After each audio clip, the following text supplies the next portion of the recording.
Long before Hogwarts was the castle we know, Godric Gryffindor stood as a teacher as well as a warrior. His Easter egg lies not only in courage but in the way he passed it on. He trained students to defend the weak, to wield magic not for domination but for protection. His sword, later to be Harry's salvation, was once only a symbol hung above a classroom, gleaming in firelight as young witches and wizards practiced duels. Gryffindor taught that bravery was not the absence of fear, but the choice to act despite it.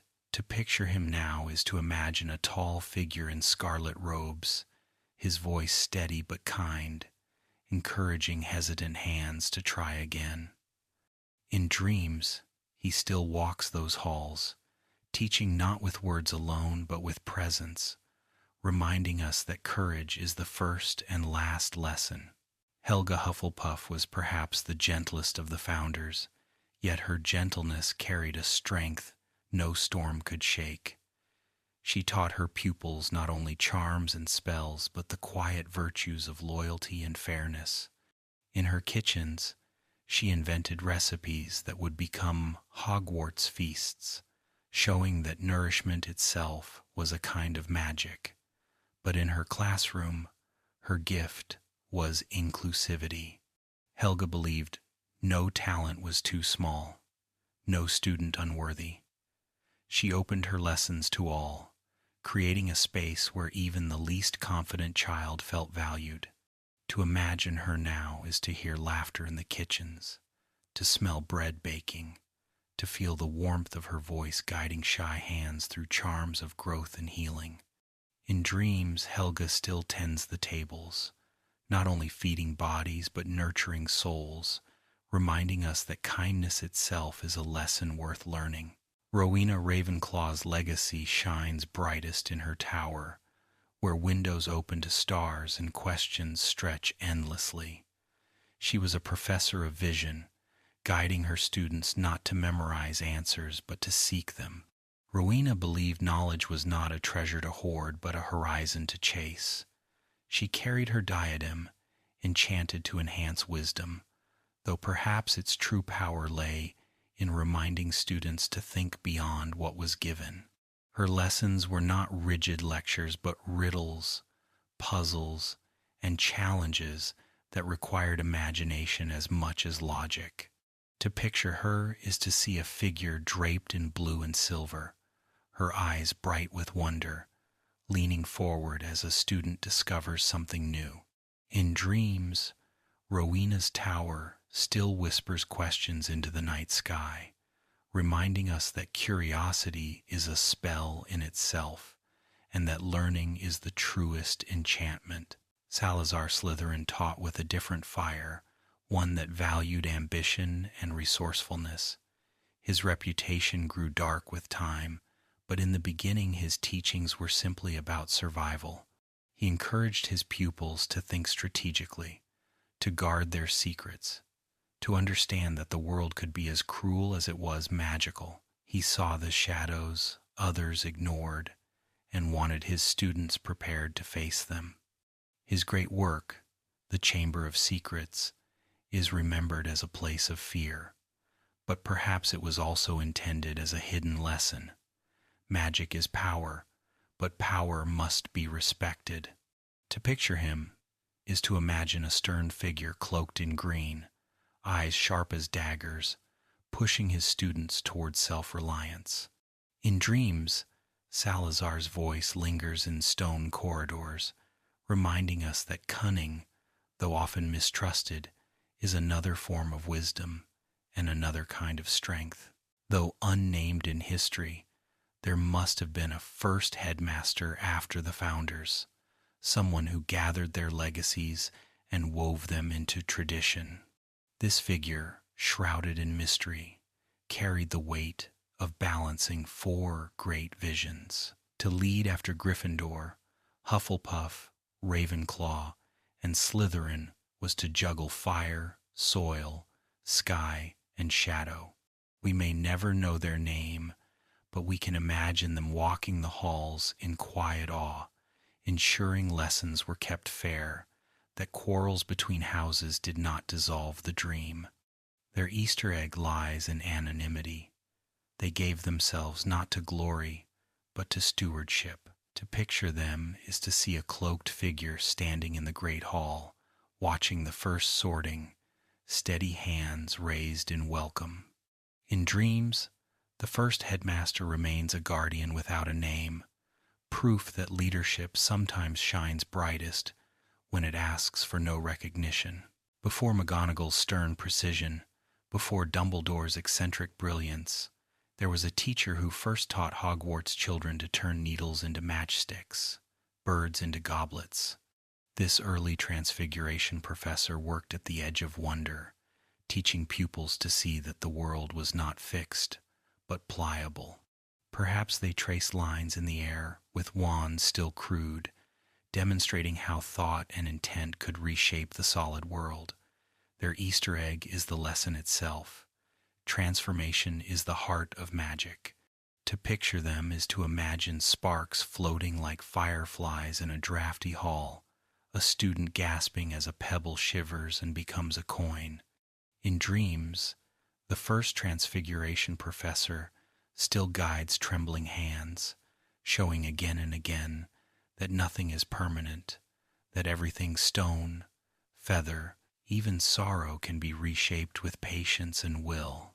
Long before Snape's sneers or Slughorn's indulgent dinners, there was a potions master who worked by firelight, teaching young witches and wizards to stir cauldrons with care. Their subject was half science, half spell, each potion a bridge between craft and enchantment. They spoke of patience, of precision, of the way ingredients whispered when combined correctly. Brewing, they taught, was not only about recipes but about attention.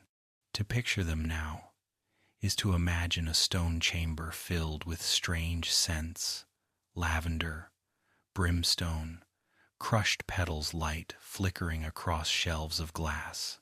The Easter egg here is alchemy itself, the reminder that change is slow, that transformation can simmer as well as spark.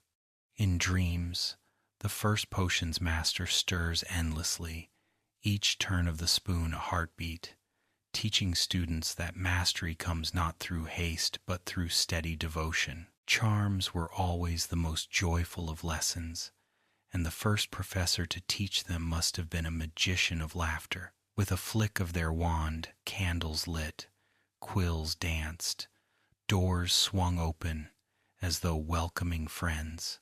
This professor's classroom would have been filled with the sound of gasps and applause, children delighting in the sudden ease of magic. Their Easter egg is joy, the idea that magic should not only be useful, but playful. They taught that lightness of spirit made spells brighter, that wonder itself gave wings to incantations. To picture them now is to see a smiling figure in bright robes, wand twirling with effortless flourish, students clapping as feathers rise into the air. In dreams, the first charms professor's spells still sparkle, hovering above sleepers like starlight, reminding us that laughter, too, is a kind of magic. In Hogwarts' earliest days, creatures roamed more freely. The first professor, charged with teaching about them, had the task of balancing awe with safety. Perhaps they led students into forests to glimpse unicorns, or to lakes where merpeople swam, or even kept baby dragons for study. Their Easter egg lies in their courage, not the roar of battle, but the patience of one who could stand between children and wild beings, teaching respect rather than conquest. To picture them is to see a sturdy figure in weathered cloak, boots caked with mud, holding out a steady hand as a curious hippogriff bowed. In dreams, the first keeper still walks the grounds, lantern swinging, voice calm, as they whisper the lesson that would echo through centuries. Magical creatures are not pets or enemies, but companions, and they deserve wonder, care, and dignity. Even in Hogwarts' earliest years, there were shadows, and someone had to teach children how to meet them. The first defense professor must have been wary-eyed, carrying scars of encounters with curses and creatures most never dared name. Their lessons were not about glory, but about survival, counter-curses muttered in low voices, wand movements sharp as warnings, stories of dangers lurking just beyond candlelight. The Easter egg lies in their burden, to teach young souls that the world held darkness, but also that it could be resisted. To picture them now is to see a figure in worn robes, wand raised like a shield, students copying movements with trembling determination. In dreams, the first defense professor still whispers incantations into shadow, reminding us that vigilance, though wearying, is itself a kind of protection, and that courage is sharpened most keenly in the dark. Phineas Nigellus Black was remembered as a headmaster who often seemed more interested in his own wit than in the needs of students. Yet, beneath the sharp remarks and sly humor was a man whose intelligence shaped Hogwarts quietly. His portrait lingers in the headmaster's office, offering advice, sometimes with sarcasm, but always with a thread of truth. He reminds us that leadership can be complicated, that even those who frustrate us may hold wisdom. To picture him now is to see a tall figure with dark hair and robes, leaning back with an amused smile as he observes young witches and wizards. In dreams, his voice still drifts from a painted frame, sly and knowing, teaching that authority need not always be gentle to be memorable. Armando Dippet preceded Dumbledore, guiding Hogwarts during Tom Riddle's youth. He was a cautious man, often uncertain, but his uncertainty carried honesty. Dippet struggled with decisions, yet he sought advice from those around him, showing that leadership is not always brilliance but humility in asking for help. His Easter egg is the reminder that even headmasters can doubt, and that doubt itself can be a kind of wisdom. To picture him is to see an older man in worn robes, brow furrowed, pacing beneath enchanted ceiling beams. In dreams, his presence lingers softly, reminding us that mistakes are part of every journey, even for those who lead. Albus Dumbledore shone as a teacher long before he became a legend. His lessons in transfiguration dazzled students, not because of flawless technique alone, but because of the joy he wove into each spell. He encouraged mischief as curiosity, urging pupils to think for themselves. His Easter egg is the twinkle in his eye, that sense that magic is not merely learned but lived. To picture him is to see half-moon glasses glinting, hands raised in graceful wand work, colors blooming from nothing. In dreams, he is still present, not as the towering headmaster, but as the professor who believed each child carried a spark worth protecting. Dolores Umbridge brought shadows into the role of headmistress. She is remembered for cruelty wrapped in sweetness, yet even her reign of rules left lessons behind. She taught, unwillingly, that resistance can bloom in the harshest soil. Her pink office, lined with plates of kittens, was a cage disguised as comfort. Students saw through it, learned to question, learned to unite. To picture her is to imagine frills, bows, and a cold smile beneath warmth.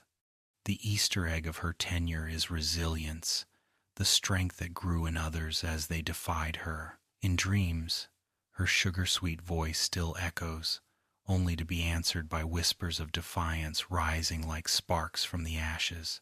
Severus Snape's brief time as headmaster was steeped in contradiction. His presence filled the castle with fear, yet his hidden purpose was protection. Students saw a stern figure, eyes cold, robes billowing, but beneath that darkness lay sacrifice. His Easter egg lies in the double edge of his role: villain to many, savior to few, truth revealed only at the end. To picture him now is to see candlelight flicker against his pale face, his gaze fixed and unwavering, his silence heavy with secrets. In dreams, he still walks the halls alone, teaching through paradox that appearances can mask loyalty deeper than anyone imagines. Minerva McGonagall became headmistress after the war, steady and resolute. She had always been firm yet fair, and as leader she guided Hogwarts with the same mix of steel and care. Her Easter egg lies in her quiet devotion.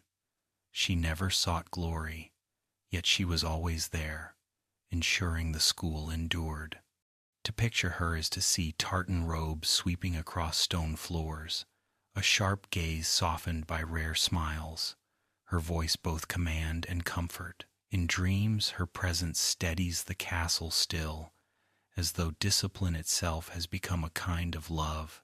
Eupraxia Mole is a name found in Hogwarts lore, a headmistress who lived centuries before Harry's time. Little is known, but whispers of her dedication remain. She is remembered as one who modernized parts of the school, ensuring Hogwarts stayed alive with new traditions. Her Easter egg lies in the reminder that even forgotten names shape the place. To picture her is to see parchment scrolls and flickering candlelight, her pen scratching tirelessly as she planned. In dreams, her unseen hand still steadies the school, a reminder that even those history barely recalls left gifts that endure. Everard is another headmaster remembered through portrait alone.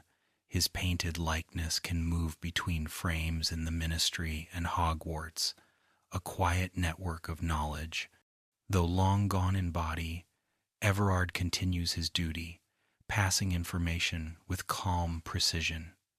His Easter egg is loyalty beyond death, a reminder that service need not end with life. To picture him is to see a composed figure in his frame, eyes alert, posture refined, carrying messages with dignity. In dreams, his portrait still steps lightly across painted worlds, proving that even memory can serve. Dilys Derwent was a healer before she became headmistress, and her portrait still serves in street mungos, advising healers in their work. She carried her love of healing into leadership, shaping Hogwarts with compassion. Her Easter egg lies in her dual devotion, proof that teaching and healing are two branches of the same tree. To picture her is to imagine a woman in flowing robes, her gaze steady, her voice calm, offering guidance whether in classroom or sickbed. In dreams, she continues her work, teaching that care and wisdom are never separate. After the war, Hogwarts passed again into quiet stewardship, and though the name of its headmaster may change with time, the role remains. Perhaps in Neville's era, another figure rose, carrying the legacy forward, unseen in books but alive in possibility. Their Easter egg is continuity, the truth that Hogwarts will always have a guardian, even if history does not record their name. To picture them is to see a shadowed figure at the staff table, steady hands folded, watching the Sorting Hat begin its song. In dreams, that nameless leader stands in torchlight, reminding us that Hogwarts is eternal, held safe in hands we may never know. Quirinus Quirrell was remembered as timid, his stammer hiding secrets darker than anyone guessed. Before Voldemort's shadow twined around him, he taught with nervous energy, emphasizing theory more than practice. His Easter egg lies in irony. A man who seemed fearful became vessel for fear itself. Students might have thought him harmless, yet beneath his turban, a storm brewed. To picture him is to see pale hands trembling as he lifts chalk to board, eyes darting nervously, his lessons scattered but earnest. In dreams, his voice still stutters softly through empty halls, a reminder that appearances can conceal dangers far greater than they reveal. Gilderoy Lockhart dazzled with his smile and his endless tales, each one more embroidered than the last. He taught little of substance, yet his vanity left a mark. His Easter egg is unintentional, the reminder that confidence, even hollow, can command attention. Students learned less about spells and more about deception. To picture him is to see shining robes glittering in torchlight, quills scratching autographs rather than notes. In dreams, his laughter still echoes through the corridors, charming and shallow, a lesson in the dangers of pride and the emptiness of borrowed glory. Remus Lupin brought kindness to defense against the dark arts, teaching not only spells but understanding.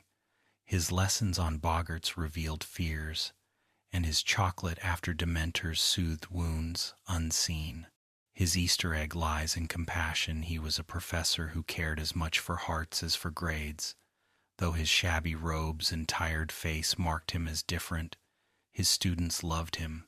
To picture him is to see a man leaning kindly toward a nervous child, wand steady, voice warm with reassurance. In dreams, his gentle lessons linger, teaching that defense is not just against curses but against despair.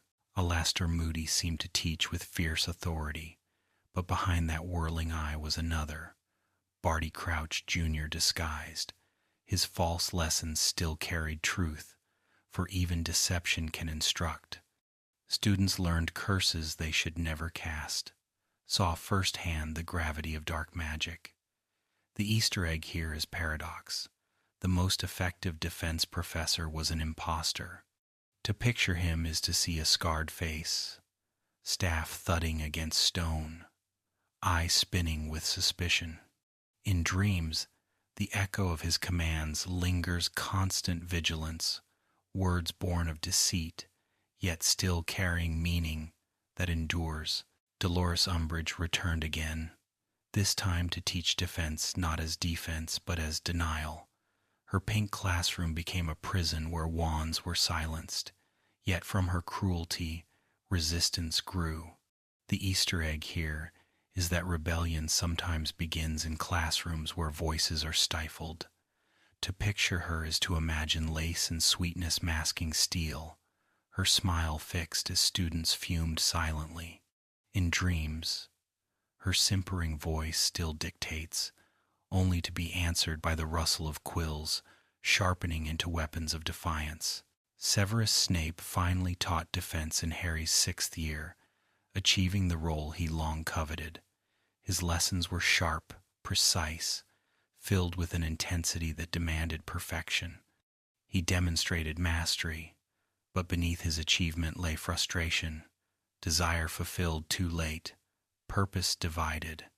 His Easter egg lies in tragedy, to gain his wish only as the world unraveled. To picture him is to see dark robes sweeping, his wand slashing through air, his words curt yet exact. In dreams, he still paces that classroom, his ambition realized yet hollow, teaching with brilliance shadowed by sorrow. The Carrows taught not defense but darkness itself, turning lessons into cruelty. Students were forced to perform unforgivable curses or suffer for refusing. Their Easter egg is horror turned into curriculum, proof of how far Hogwarts fell. Yet from their brutality came courage, as children banded together, refusing to let cruelty define them. To picture the Carrows is to see sneering faces, wands raised not to protect but to harm. In dreams, their lessons linger as shadows, reminders that education can be twisted, but also that resistance grows strongest against oppression. Before the curse, unnamed defense professors cycled through Hogwarts, each failing to last. Some left after accidents, others from fear. Their Easter egg lies in the curse itself, the unseen hand that ensured no one held the post for long. Students whispered about the pattern, laughing nervously as professors vanished year after year. To picture them is to see a line of figures fading into history, faces blurred by time, their names forgotten. In dreams, their shadows still pass through classrooms, proof that even teachers can be haunted by forces beyond their control. In Hogwarts Legacy's era, another defense professor guided students through duels and dangers, their methods brisk but fair.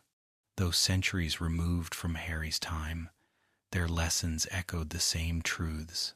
Spells cast in fear, falter. Spells cast in confidence, protect. Their Easter egg is continuity, proof that defense was always vital, always changing with the age. To picture them is to see a figure in robes trimmed with silver, wand flashing as they instruct a class of wide-eyed students. In dreams, their voice joins the chorus of guardians past, steady and unbroken. Firenze, the centaur, though remembered for divination, also taught defense through perspective. He reminded students that strength was not only in spells, but in understanding the greater patterns of the world. His Easter egg lies in balance, a teacher who blended starlight and survival, prophecy and protection. To picture him is to see a noble figure framed by the night sky, his voice calm, his gaze fixed far beyond the present moment. In dreams, Firenze's lessons shine quietly, teaching that to defend is also to know one's place beneath the stars. Minerva McGonagall stood as the unshakable heart of Transfiguration, stern yet deeply fair. Her lessons demanded precision, every flick of a wand measured and exact. Yet beneath her strictness lay loyalty, her care revealed in moments of quiet kindness. She was a teacher who expected much because she believed her students capable of greatness. The Easter egg of her classroom was discipline transformed into love, a lesson in responsibility cloaked in challenge.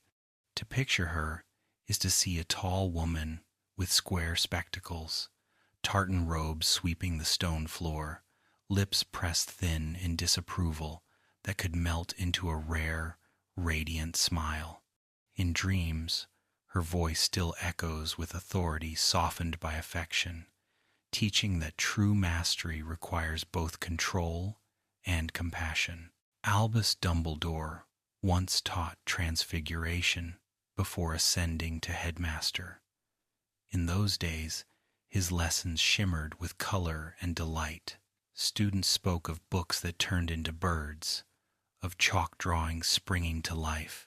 His teaching was never only about the spell, but about the wonder behind it.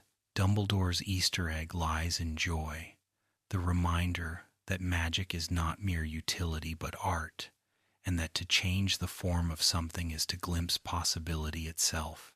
To picture him, then, is to see a young professor with twinkling eyes, robes less grand but just as bright, wand carving laughter into the air. In dreams, his voice carries like music, turning classrooms into theaters of wonder. Sylvanus Kettleburn, before taking on care of magical creatures fully, sometimes lent his eccentric knowledge to Transfiguration. His lessons often veered into chaos, his enthusiasm outweighing caution. Students remembered singed eyebrows and squawks echoing from cages, yet his Easter egg was curiosity. He showed that learning is not always neat but wild, that experiments sometimes matter more than tidy results. To picture him is to see a man with patched robes, one sleeve shorter than the other from accidents past, eyes alight with mischief. In dreams, he still bustles about, teaching that even mistakes can illuminate. In the earliest years of the castle, another professor introduced animagus training to a select few. They believed that by learning to shift one's form, witches and wizards could better understand the bonds between human and beast.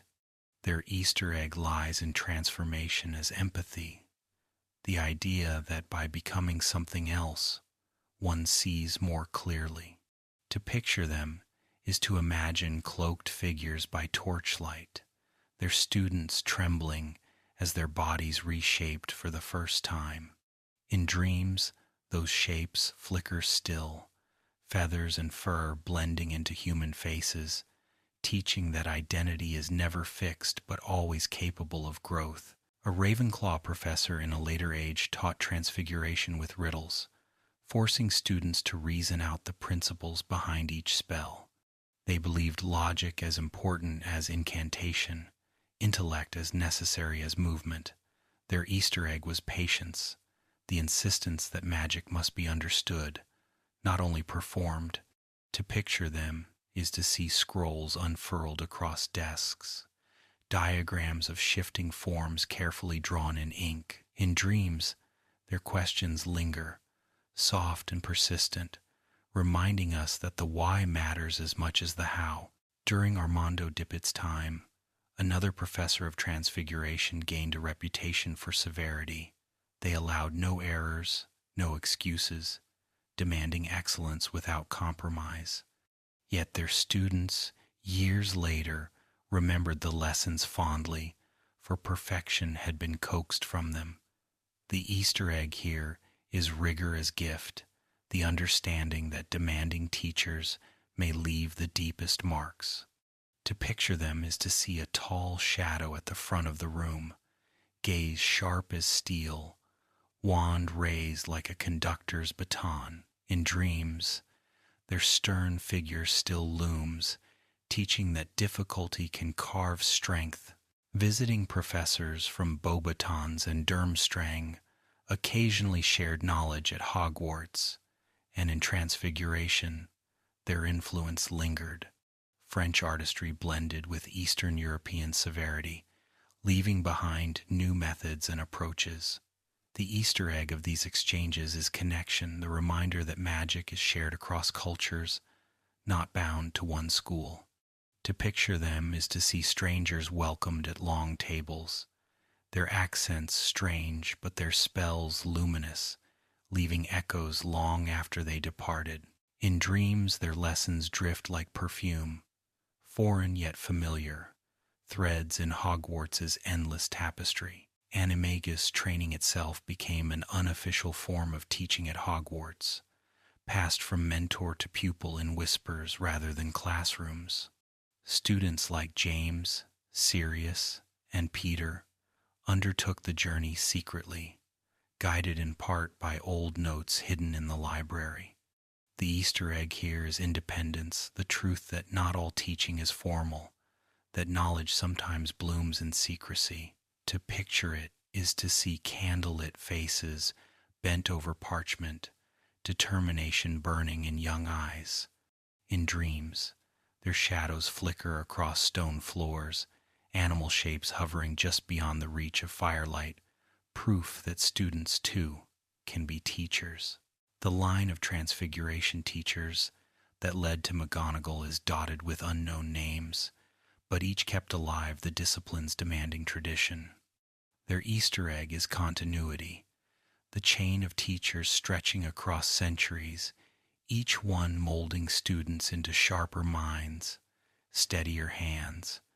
To picture them is to imagine nameless figures, their robes shifting from one century's style to the next, but always the same sharp focus in their gaze.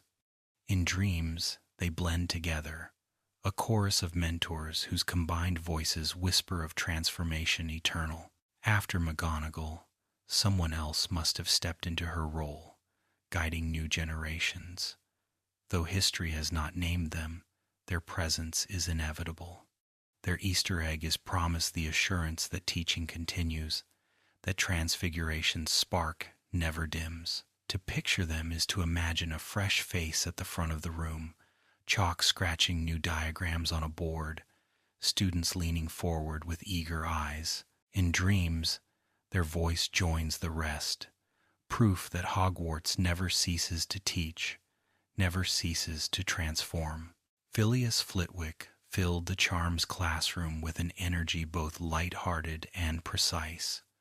Though small in stature, he carried immense skill, his wand weaving patterns that seemed like dance.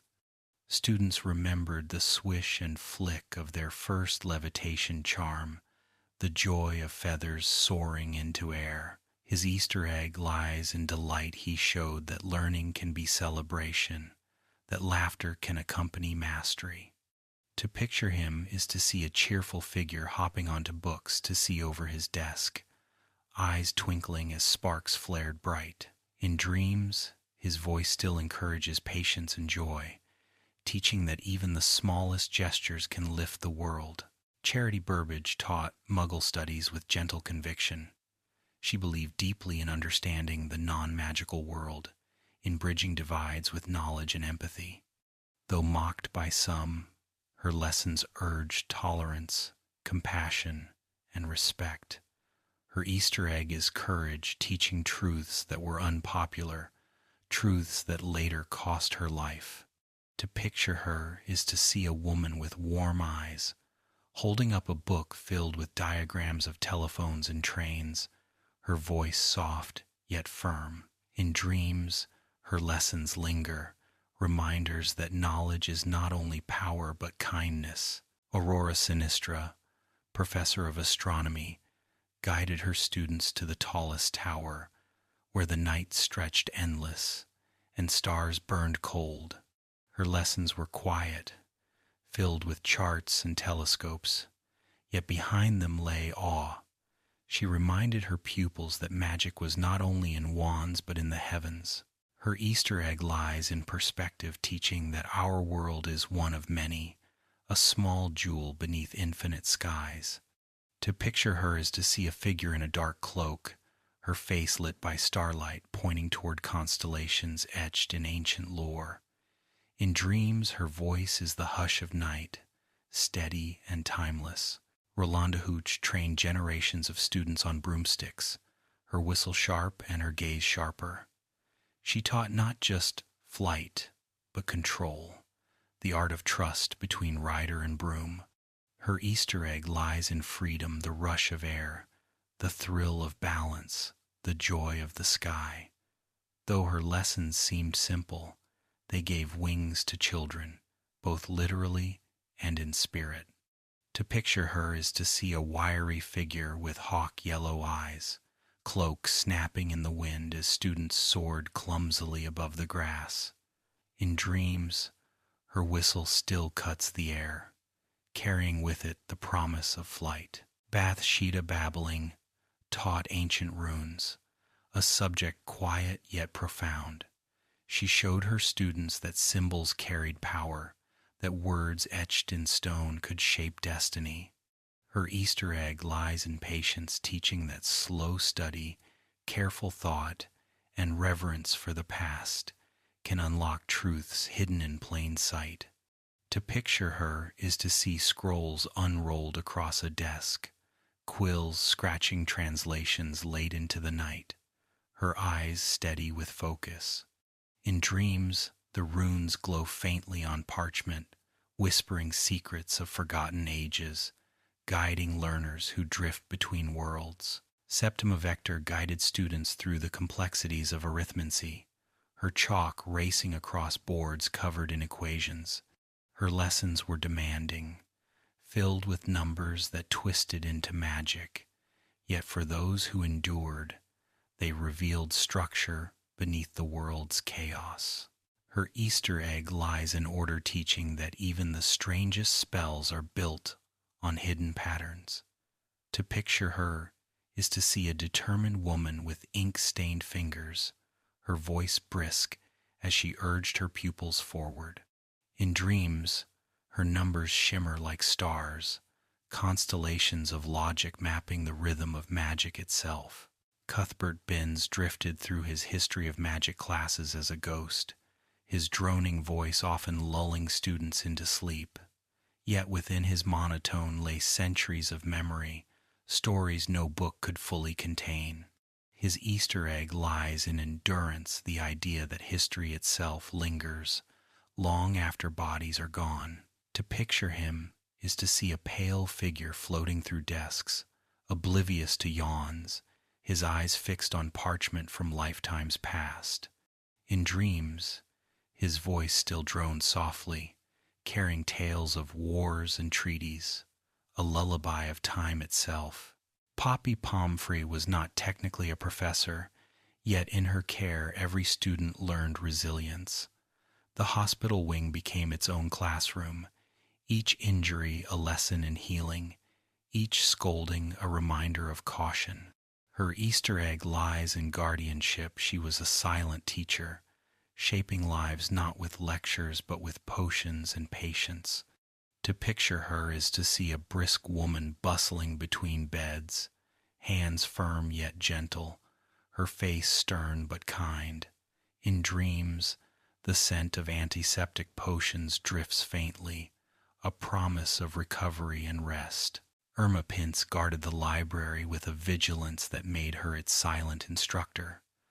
Though stern and suspicious, she preserved Hogwarts's greatest treasury of knowledge. Every whispered consultation, every book reluctantly loaned, became a lesson in respect for learning. Her Easter egg lies in guardianship of knowledge, reminding students that wisdom is sacred. To picture her is to see sharp eyes peering over spectacles, her hands clutching a worn tome as though it were gold. In dreams, the rustle of pages blends with her disapproving sighs, a reminder that knowledge must be handled with reverence. Madame Hooch, though best known for flight lessons, also tutored older students in the subtleties of Quidditch tactics. Her Easter egg lies in teamwork, teaching that the game was not about glory alone but about trust between players. To picture her in this role is to see her crouched beside chalk diagrams of Quidditch pitches, her hawk eyes gleaming with pride as students absorbed her wisdom. In dreams, her chalk lines shimmer and shift, players moving across them like stars in a constellation, a reminder that play itself can be teaching. Pomona Sprout tended to the greenhouses with soil under her fingernails and warmth in her smile. She taught herbology not only as a subject but as a way of life, patience, care, and respect for growth. Her Easter egg lies in nurture, reminding her students that strength often begins fragile, like seedlings that need tending before they flourish. To picture her is to see earth-stained gloves, patched robes, and kind eyes lit with pride as a mandrake matured. In dreams, the scent of damp soil drifts gently, carrying her voice like sunlight, urging that care and gentleness can grow wonders. Neville Longbottom, once a timid boy fumbling in her classes, later became professor of herbology himself. His journey from nervous student to confident teacher is an Easter egg of resilience, proof that failures in youth can blossom into mastery. Neville's lessons were filled with encouragement, each plant a metaphor for perseverance. To picture him as professor is to see his familiar grin, hair tousled, wand tucked behind one ear, guiding students through tangled vines with the same patience once shown to him. In dreams, his voice is steady and kind, teaching that courage is often quiet and rooted deep. Firenze the Centaur, stepping into the divination classroom when Trelawney faltered, transformed its space into a forest under starlight. He spoke of constellations and destinies, not with dramatic flair but with calm certainty. His Easter egg lies in balance, showing that wisdom may come from perspectives outside humanity. To picture him is to see hooves echoing softly against the wooden floor, stars projected above, his golden eyes reflecting eternity. In dreams his lessons still shimmer like constellations, guiding seekers through both forest and sky. Sybil Trelawney, eccentric and ethereal, filled her tower room with incense and crystal balls. She was often dismissed, her predictions mocked, yet within her ramblings lay truths profound and terrifying.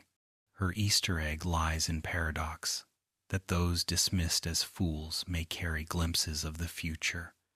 To picture her is to see shawls and bangles shimmering in candlelight, her voice tremulous but charged with hidden power. In dreams, Her laughter and sighs still drift with smoke, offering glimpses of futures half-veiled in shadow. Bathsheba babbling, though most associated with runes, occasionally assisted Sprout in herbological studies tied to ancient rituals. She believed plants carried not only physical power but symbolic meaning passed down in lore. Her Easter egg lies in connection, teaching that knowledge is never divided, that symbols, spells, and roots intertwine. To picture her is to see parchment covered with runes and sketches of leaves, her quill moving briskly as she explained patterns, both natural and magical. In dreams, her lessons still join stars to soil, bridging worlds with quiet wisdom. Miranda Goshawk, known for compiling the Standard Book of Spells, occasionally lectured at Hogwarts. Though not a permanent professor, her visits left deep impressions. She showed students that books themselves were teachers, carrying voices across generations. Her Easter egg lies in legacy teaching that writing preserves wisdom long after lips fall silent. To picture her is to see a traveling scholar with ink-stained robes, her satchel filled with volumes, her eyes bright with curiosity. In dreams, the pages of her books turn by themselves, carrying her voice into the silence.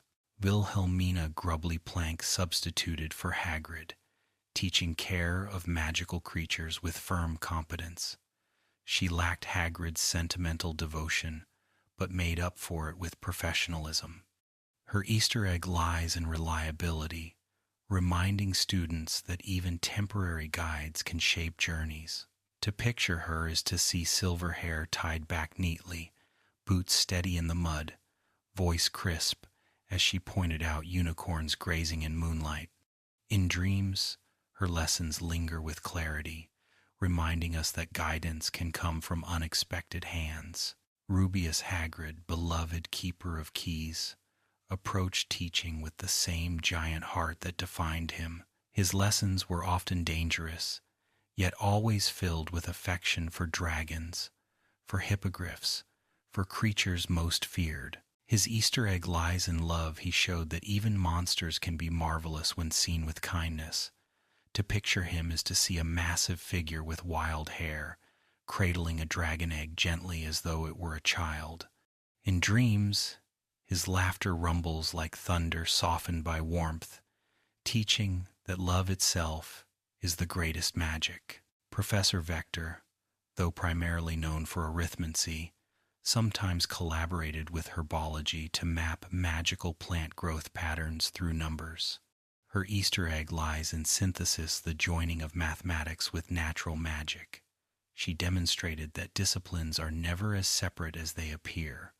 To picture her is to see chalk dust smudged across her sleeves, equations spiraling into diagrams of roots and leaves. In dreams, her numbers pulse like living vines, showing that even arithmetic breathes with mystery.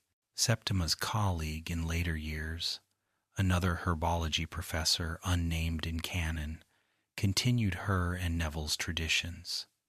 Their Easter egg lies in continuity, Hogwarts forever tending to growth, never letting its gardens fade.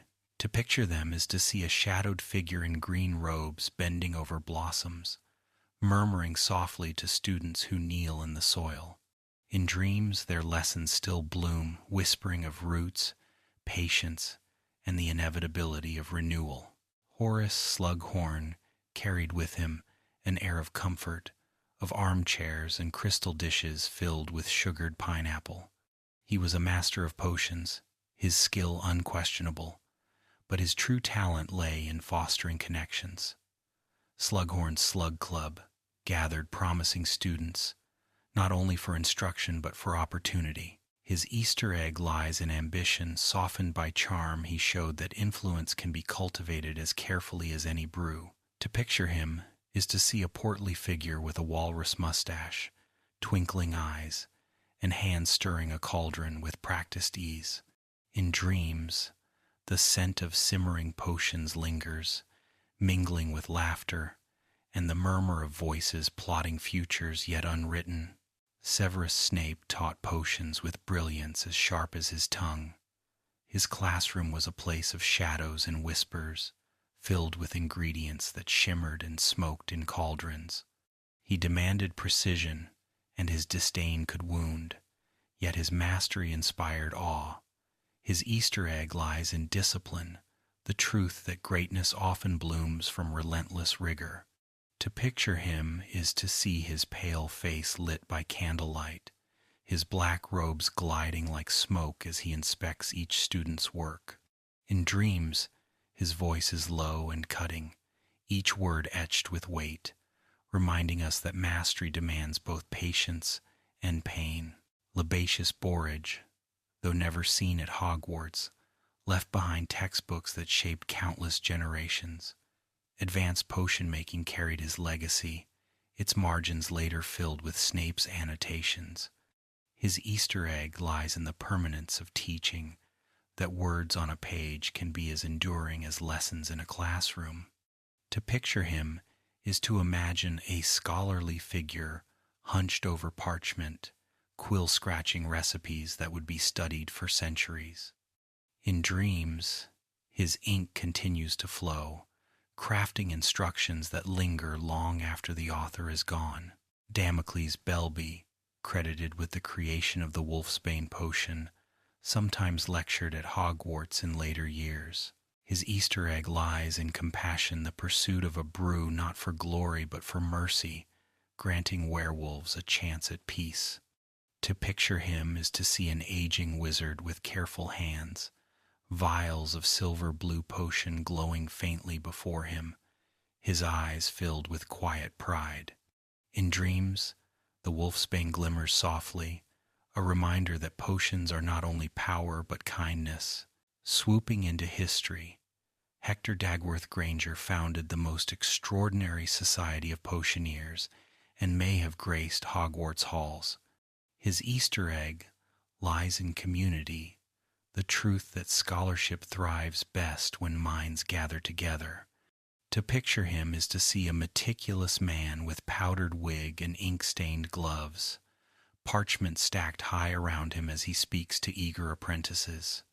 In dreams, his voice rises with others, a chorus of scholars brewing ideas as carefully as elixirs. Zygmunt Budge, eccentric and reclusive, wrote the Book of Potions long before Harry's era.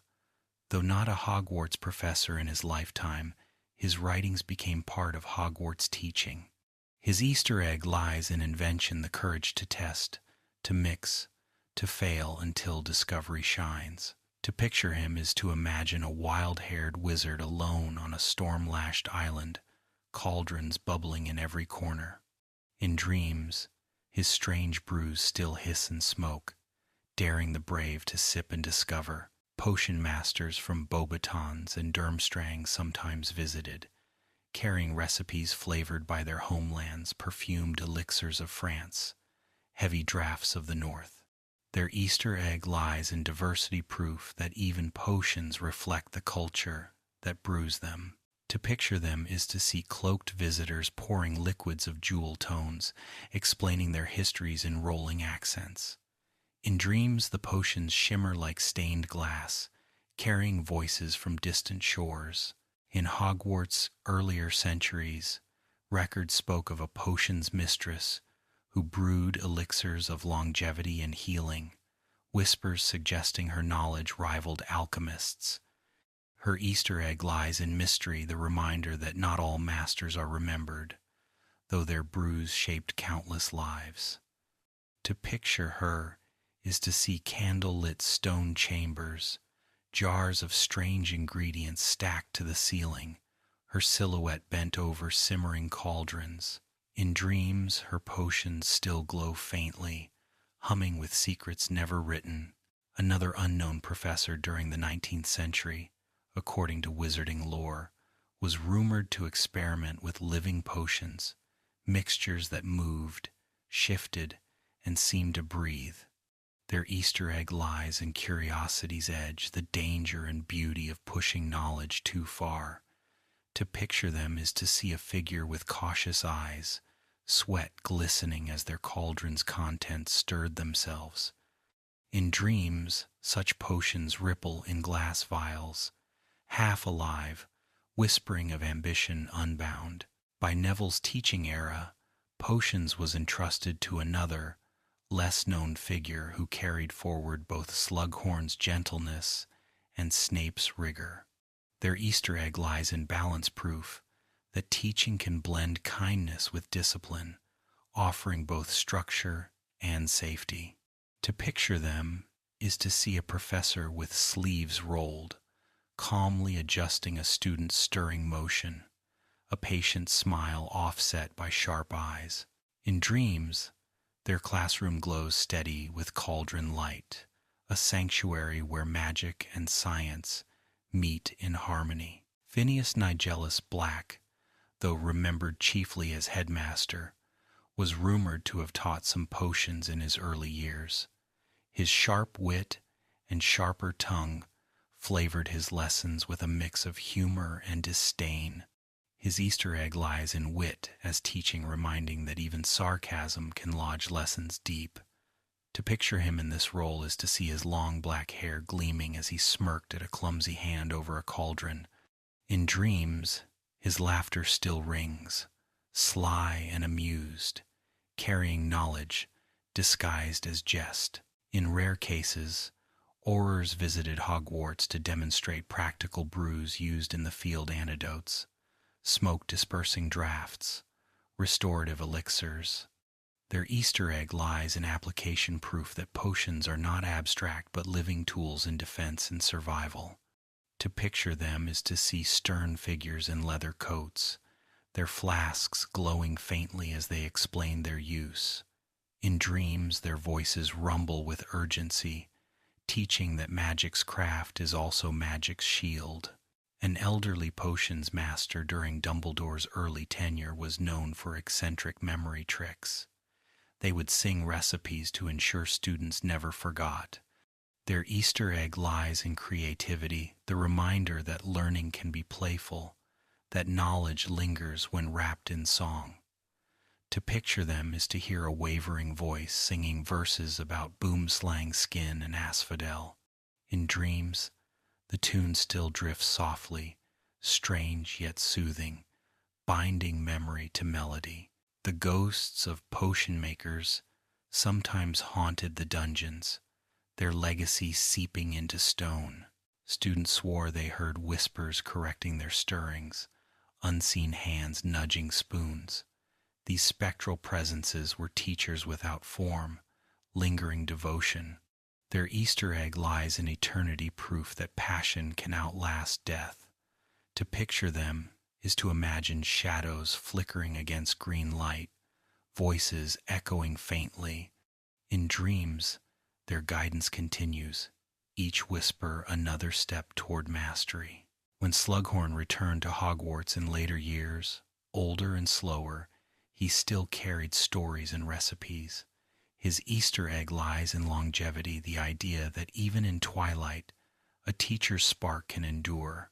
To picture him is to see him leaning heavily on a chair, his cauldron bubbling gently, his voice warm with memory. In dreams, his stories unfold endlessly, a blend of potion, lore, and gossip, weaving comfort like a quilt of time. The tradition of potions at Hogwarts is unbroken, though names fade and methods shift. Each professor brought their own philosophy: love, ambition, rigor, invention. The Easter egg is continuity, the cauldrons always bubbling, the dungeons always alive with scents sharp and strange. To picture this is to see centuries of teachers blending into one, their shadows stretching across stone walls lit by green fire. In dreams, their voices merge, each one a note in the song of potioneering, echoing forever in the heart of the school. Aurora Sinistra remained a quiet presence, teaching astronomy with patience and calm. Her classroom was not a room at all, but the open night sky, the chill air sharp against robes as students craned their necks toward constellations. Her Easter egg lies in perspective, the reminder that beyond magic and battles, the stars continue their eternal dance.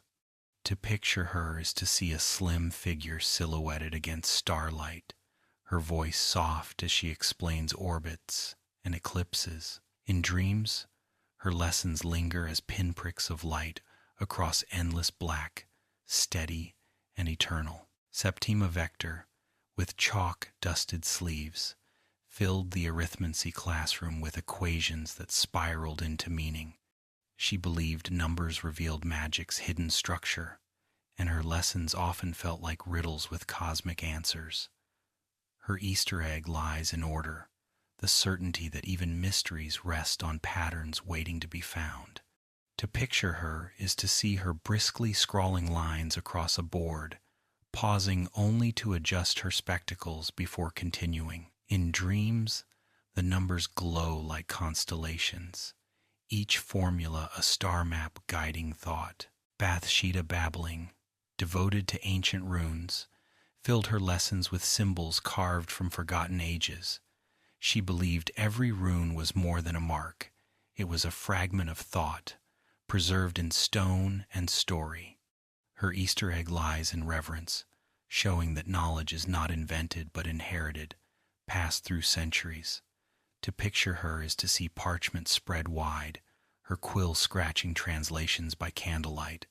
In dreams, the runes shimmer faintly, whispering truths from civilizations long gone. Madame Hooch, beyond her work with first-year flyers, often instructed advanced students in Quidditch strategies and aerial maneuvers. Her classroom was the open pitch, her lessons carried on the wind. Her Easter egg lies in freedom, teaching that mastery of the skies requires trust in oneself and in others. To picture her is to see a whistle flashing in the sun, her sharp eyes scanning every wobbling broomstick. In dreams, the rush of air and the thrill of flight return, carrying her voice like a hawk's cry. Cuthbert Binns, though his history lessons lulled most into sleep, had once been alive, a scholar devoted enough to continue even after death. His Easter egg lies in persistence, teaching that passion, even when dull, can endure beyond life. To picture him is to see his ghost drifting across the classroom, oblivious to sighs, his monotone recounting goblin rebellions. In dreams, his droning becomes soothing, a lullaby of battles long past. Poppy Pomfrey, though matron of the hospital wing rather than a professor, served as Hogwarts' great teacher of resilience. Each injury, each potion, was a lesson in patience, caution, and healing. Her Easter egg lies in care, the reminder that education is incomplete without safety. To picture her is to see her bustling among beds, her tone sharp but her eyes kind. In dreams, her presence is balm, the soft glow of lantern light promising recovery. Irma Pince, guardian of the library, instructed not through lectures but through protection of knowledge. Every glare at a careless hand, every stern reminder, was a lesson in reverence for books. Her Easter egg lies in guardianship, the truth that wisdom deserves defense. To picture her is to see her sharp gaze peering over spectacles, her fingers clutching a treasured tome.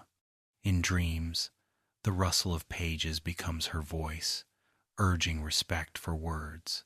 Electo Caro, though remembered for cruelty, stood briefly as professor of Muggle studies under Voldemort's rule. Her twisted lessons replaced truth with hatred, forcing lies upon students. Her Easter egg lies in corruption, the warning that teaching can be weaponized.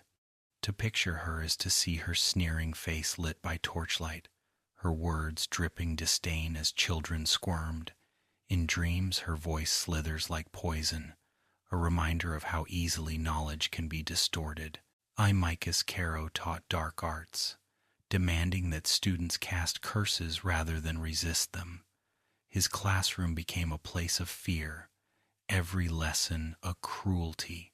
His Easter egg lies in defiance, reminding that even forced obedience sparks rebellion in quiet hearts. To picture him is to see his heavy figure looming, wand raised in menace as unwilling hands trembled. In dreams, his shadow fades, replaced by the courage of those who resisted. Quirinus Quirrell lingers in memory not only as a defense professor, but as a cautionary tale. Before his downfall, he once studied subjects broader than curses, wandering in search of creatures and knowledge. His Easter egg lies in fragility, proof that brilliance can be undone when curiosity bends to temptation. To picture him is to see a nervous figure clutching scrolls, eyes darting as though already haunted. In dreams, his whisper returns faint and broken, echoing of choices gone astray.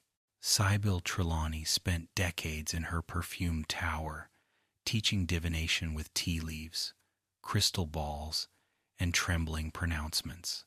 Most dismissed her visions as nonsense, yet twice true prophecy poured from her lips, shaping the fate of the age.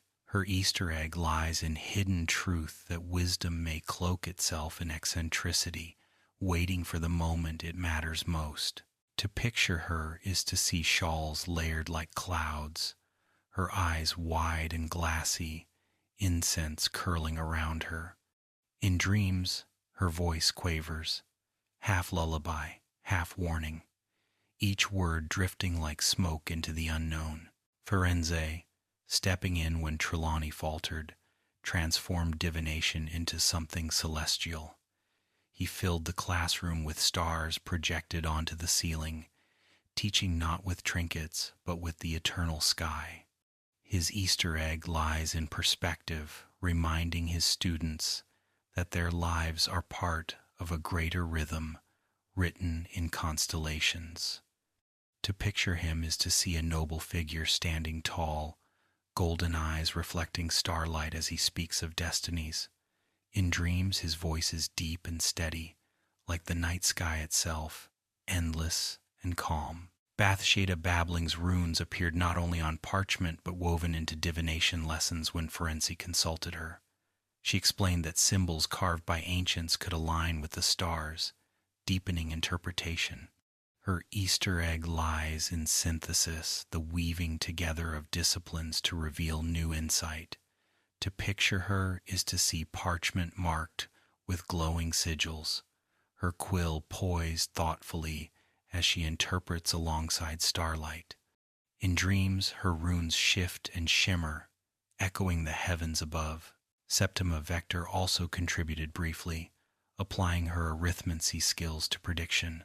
Numbers, she explained, were not only order but potential, capable of tracing futures. Her Easter egg lies in hidden patterns, reminding that destiny is not random, but filled with rhythm. To picture her is to see boards covered in equations that spiral outward into shapes resembling stars.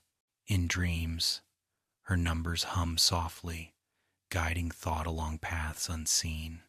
Cassandra Vablatsky, author of Unfogging the Future, was not a professor, but her work was central to Hogwarts divination classes. Her Easter egg lies in written prophecy, the attempt to tame mystery into guidebooks. To picture her is to imagine a witch with sharp eyes and ink-stained fingers, scribbling notes by candlelight. In dreams, her voice emerges from turning pages, reminding us that even prophecy can be studied. An unnamed professor in the 18th century taught divination through bones and smoke, their lessons steeped in tradition older than Hogwarts itself. Their Easter egg lies in ancestry, the echo of practices handed down before wands ruled the world. To picture them is to see dark robes against firelight, bones clattering across stone as smoke curled upward. In dreams, their rituals flicker faintly, an old rhythm that still hums beneath modern lessons. During the 19th century, A divination mistress introduced palmistry in dreams, insisting that the subconscious itself was magical. She was often ridiculed, yet her lessons stayed with students long after. Her Easter egg lies in trust, the idea that insight sometimes whispers in sleep. To picture her is to see delicate hands tracing lifelines, her eyes bright with conviction. In dreams, her words echo softly, urging faith in the mysteries within. One centaur, unnamed in record, briefly joined Firenze to share celestial wisdom. They spoke rarely, but their presence filled the room with quiet power. Their Easter egg lies in humility, reminding that not all teachers speak often, but their silence itself teaches. To picture them is to see a tall figure beneath enchanted stars, their gaze fixed on a horizon far beyond. In dreams, their silence stretches like the night, vast and steady. Madame Trelawney's grandmother, Cassandra, was famed for her gift, though she never taught at Hogwarts. Sybil often invoked her name, weaving her into lessons. Her Easter egg lies in lineage, the reminder that gifts pass through blood and memory. To picture her is to imagine an older woman in flowing robes, her eyes already clouded with visions. In dreams, her voice comes faintly, as though speaking across generations. In later years, after the war, Hogwarts surely appointed another professor of divination, nameless to history. Their Easter egg lies in continuity, proof that even subjects dismissed endure, for wonder is as essential as knowledge. To picture them is to see a fresh face before a crystal ball, students leaning forward with curious eyes. In dreams, their lessons drift softly, another voice added to the long chain of seekers gazing beyond the veil. Madame Hooch remained the watchful eye over Quidditch matches, her hawk-yellow gaze following every broomstick in the air.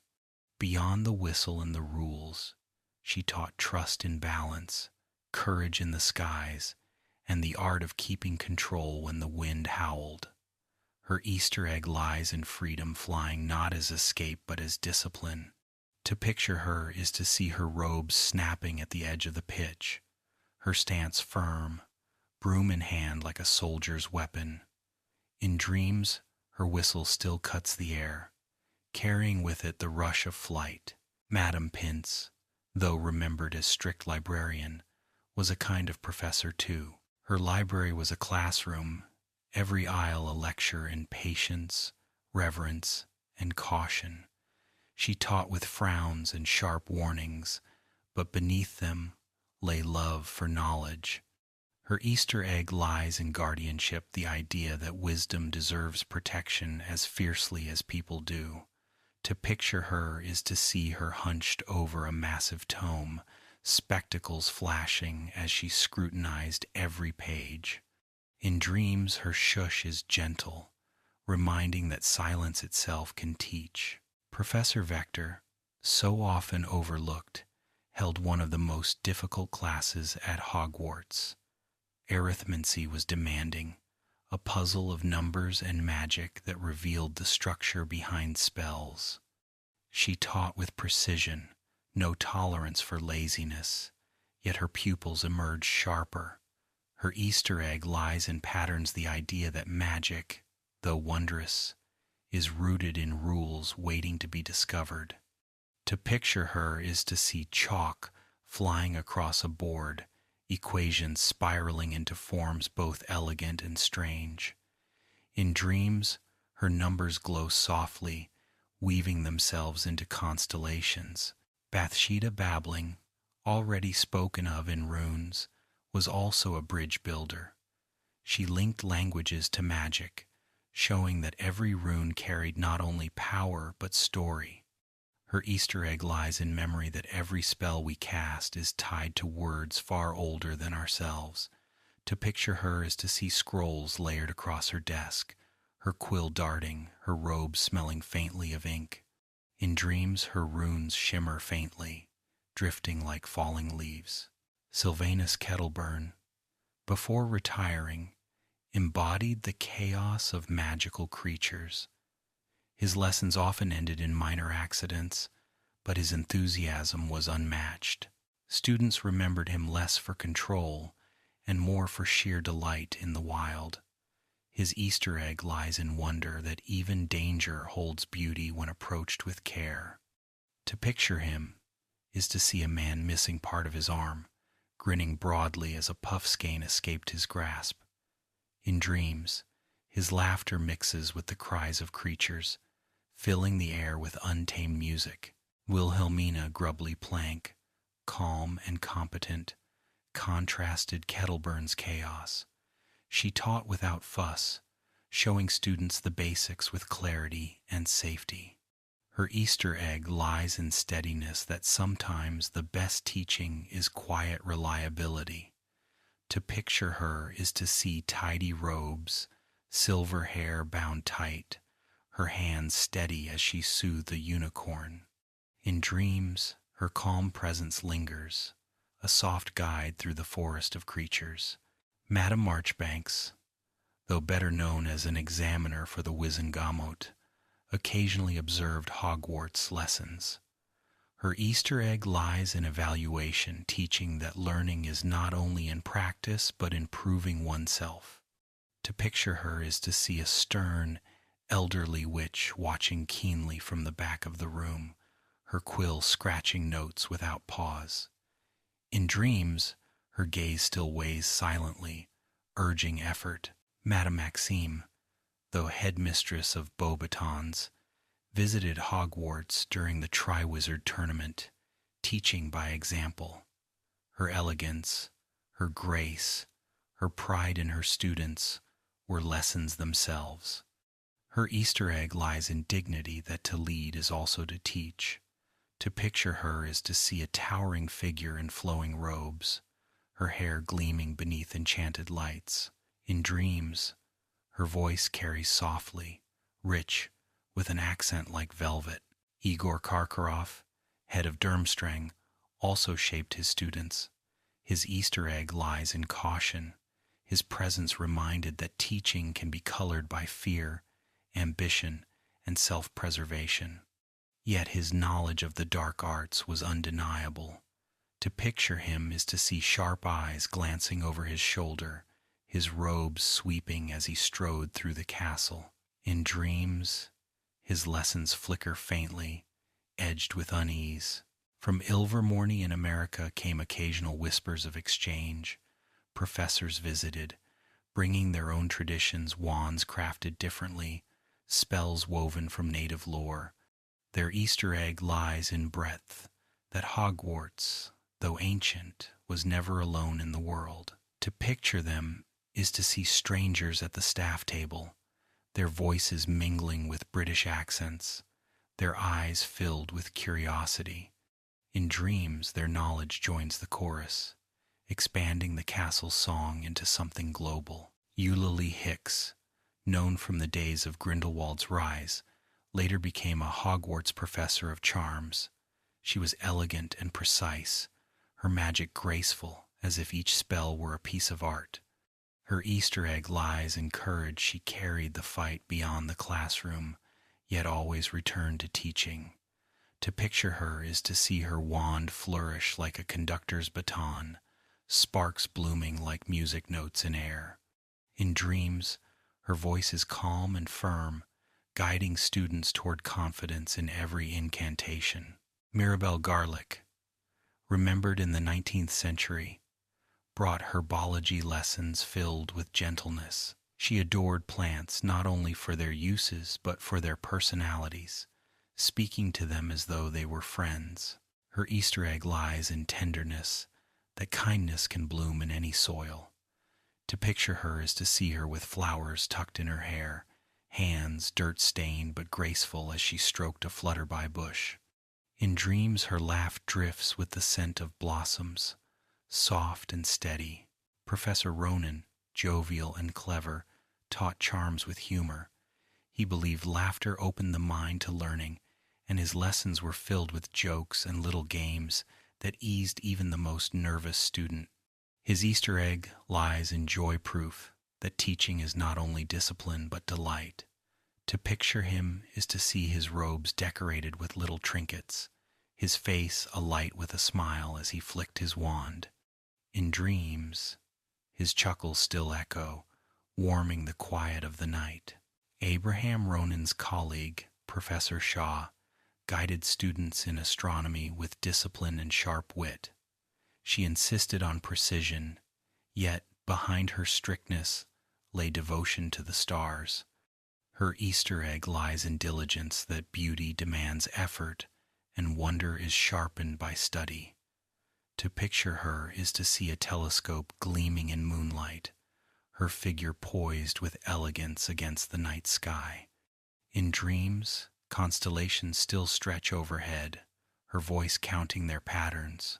Professor Onai, who taught divination in that era, blended tradition with warmth. Her visions carried weight, yet she never spoke with doom but with encouragement. Her Easter egg lies in compassion that prophecy can comfort rather than frighten. To picture her is to see shawls draped in gold, her eyes thoughtful, her hands tracing symbols in sand. In dreams, her words linger softly, promises woven from foresight. Professor Hecate, master of defense against the dark arts, was fierce and unyielding. She pushed her pupils hard, her lessons intense, but her intent was protection. Her Easter egg lies in resilience, teaching that preparation itself is courage. To picture her is to see a stern figure standing firm, wand raised like a shield, her expression unsoftened but steady. In dreams, her commands ring out, urging vigilance with strength. Professor Weasley, in those early Hogwarts legacy years, represented continuity, a descendant of the famous family. She carried their spirit into classrooms, her lessons steady, practical, and laced with humor. Her Easter egg lies in heritage, showing that families, too, can become part of the castle's rhythm.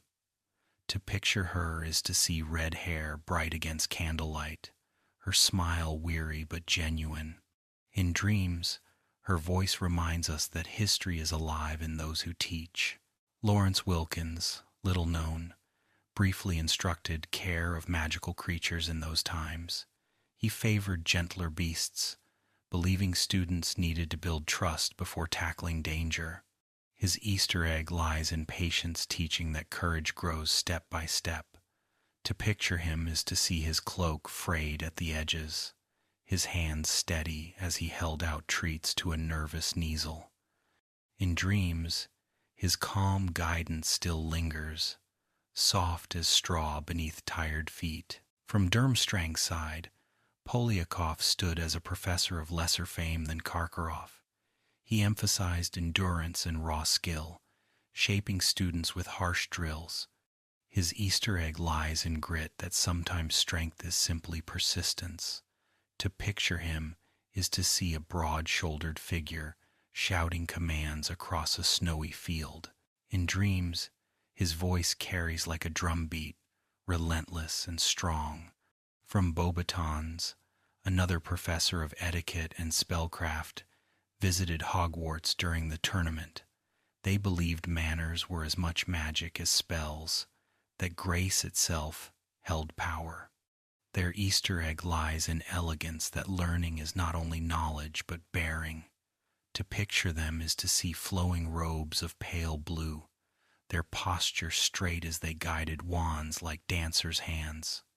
In dreams, their lessons glide like music, reminding us that beauty can be disciplined too. Nearly headless Nick, though never an official professor, often acted as one in spirit. He guided first years through the castle, explained traditions, and offered advice with the patience of centuries. His Easter egg lies in mentorship, the truth that teaching can come from kindness rather than authority. To picture him is to see his ghostly figure bowing with a flourish, head wobbling on its half-severed neck. In dreams, his voice drifts like candle smoke, gentle and amused, a reminder that guidance can be spectral but still profound. The Gray Lady, Helena Ravenclaw, also taught in her way, though shy and distant. Her whispered words offered wisdom about pride, regret, and forgiveness. Students who dared to listen found lessons deeper than any textbook. Her Easter egg lies in humility, the warning that brilliance without kindness leads only to sorrow. To picture her is to see her drifting pale through the library stacks, her eyes distant yet luminous. In dreams, her sighs echo softly, teaching that silence itself can hold meaning. The Fat Friar, kind and cheerful, often helped struggling Hufflepuffs with advice or encouragement. Though not appointed as professor, he embodied the role of gentle tutor. His Easter egg lies in generosity, that wisdom shared freely can heal fears. To picture him is to see a round ghost in old robes, smiling broadly as he listened. In dreams, his laughter is warm as bread, offering comfort where lessons seem difficult. The Bloody Baron, feared by many, also became an unintentional teacher. His silence, his stern presence, reminded students that actions carry consequences and that choices echo forever. His Easter egg lies in gravity, the weight of regret as instruction. To picture him is to see bloodstains gleaming faintly against his ghostly robes, his eyes dark with sorrow. In dreams, his silence looms heavy, a lesson without words. The Sorting Hat, though not flesh and blood, served as a teacher of identity. Each year it sang, reminding students that choice defines destiny. Its Easter egg lies in truth that wisdom sometimes comes from within, voiced by the world around us. To picture it is to see the tattered brim curling, eyes gleaming as it speaks. In dreams, its song continues, a lullaby of courage, wit, loyalty, and ambition. The Marauder's Map, though an object, taught lessons in mischief and discovery. Students who wielded it learned more than shortcuts. They learned the castle itself was alive, filled with secrets.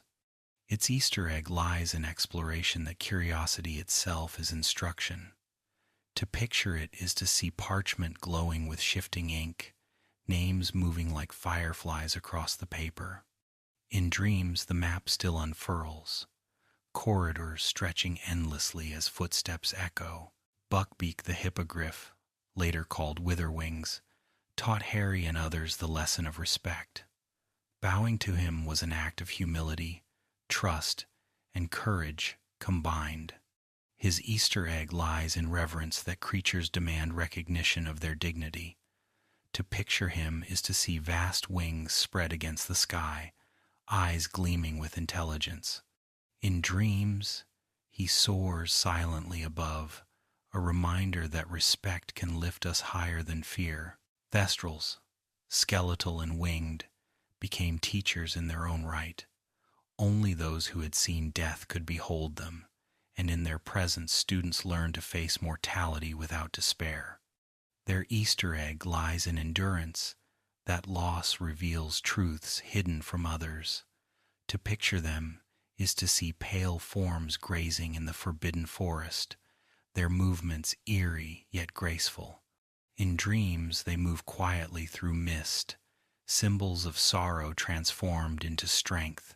Fawkes the Phoenix, Dumbledore's companion, taught the lesson of rebirth. His tears healed wounds, his flames burned away despair, and his song lifted hearts. His Easter egg lies in hope that endings are beginnings, and light always returns. To picture him is to see scarlet wings unfolding, eyes bright with timeless compassion. In dreams, his song is soft and clear, carrying warmth through darkness. Neville Longbottom, at last, became the true professor of herbology in adulthood.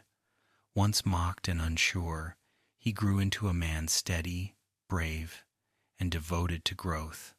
His Easter egg lies in transformation, that the shyest seed can bloom into strength. To picture him as professor is to see his hands guiding students through the soil, his voice kind and confident. In dreams, his presence is grounding, steady as roots, a final teacher in the long chain of Hogwarts guardians. The unnamed professors who came after Neville, after McGonagall, after the war, continued the story. Though their names are lost, their lessons endured, whispered into each generation of witches and wizards. Their Easter egg lies in continuity, the truth that Hogwarts itself is the greatest professor, eternal and unbroken. To picture them is to imagine figures in shifting robes across centuries, their faces blurred, yet their voices steady. In dreams, their chorus rises, endless and gentle, the castle itself singing. The portraits in the headmaster's office, from Dippet to Dumbledore to Everard, all served as professors beyond their lives. They advised, guided, and sometimes scolded, proving that memory itself is education. Their Easter egg lies in legacy, that wisdom echoes in voices long gone. To picture them is to see painted figures shifting and nodding, their frames glowing with candlelight. In dreams, they lean from their canvases, whispering counsel softly. Even the castle walls taught, shifting staircases forcing adaptability, hidden rooms rewarding curiosity. The room of requirement was the greatest example, a teacher that offered exactly what was needed. Its Easter egg lies in responsiveness that the world itself can instruct when we listen. To picture it is to see doors blooming from blank walls, corridors bending into new paths. In dreams, its shifting rooms expand endlessly, each step a lesson. The Forbidden Forest was another professor, stern and unforgiving. Within its shadows, students learned caution, bravery, and respect for the wild. Its Easter egg lies in danger, that fear itself is an education. To picture it is to see towering trees blotting out moonlight, creatures moving in silence. In dreams, its branches creak softly, a reminder that wilderness holds wisdom. The Black Lake shimmered with mystery, teaching patience to those who dared explore its depths. Merfolk, Grindylows, and the giant squid all became instructors of survival and respect. Its Easter egg lies in depth that unseen worlds wait beneath the surface. To picture it is to see rippling water reflecting stars, shadows moving beneath. In dreams, the water rocks gently, secrets stirring far below. The founder's relics, the diadem, the locket, the cup, the sword, each carried lessons, not only of magic but of history's weight. Their Easter egg lies in legacy that objects can teach as much as people. To picture them is to see artifacts gleaming in vaults and chambers, each radiating meaning. In dreams they whisper softly, telling stories of ambition, wisdom, loyalty, and courage. Even Harry, Hermione, and Ron became professors in their way, teaching others through example. Their battles, their choices, their loyalty were lessons carried into classrooms long after their school years. Their Easter egg lies in friendship, that the greatest education is learning to stand beside one another. To picture them is to see three figures walking together across the grounds, wands at their sides, heads bent in quiet talk. In dreams, their laughter lingers, carrying strength. Thus, Hogwarts's 100 professors are not only names on a list but voices woven into the stone itself. Some were stern, some kind, some cruel, some inspiring, yet each, in their way, taught lessons that outlasted their time. In dreams, their voices merge with the hum of the castle, a lullaby of wisdom, eccentricity, and courage, carrying all who listen into sleep.